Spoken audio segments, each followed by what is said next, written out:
Bag খুলতেই চক্ষু চড়ক গাছ। প্রায় 18 লক্ষ টাকা উদ্ধার, চাঞ্চল্য সুন্দরবনে।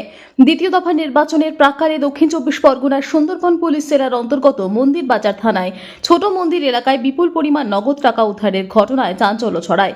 ভোটের আগে এমন ঘটনায় রাজনৈতিক মহল থেকে প্রশাসন সবাই সতর্ক হয়ে উঠেছে। ঘটনার জেরে ইতিমধ্যে তদন্তে নেমেছে মন্দির বাজার থানার পুলিশ সূত্রে জানা গিয়েছে, নির্বাচনকে সামনে রেখে গোটা এলাকায় নিরাপত্তা ব্যবস্থা জোরদার করা হচ্ছে। সেই মতো মন্দির বাজার থানার পুলিশ এবং আইটিবিপি ব্যাটালিয়নের যৌথ উদ্যোগে ছোট মন্দির এলাকার একটি ব্যস্ততম রাস্তায় নাকা চেকিং চলছিল।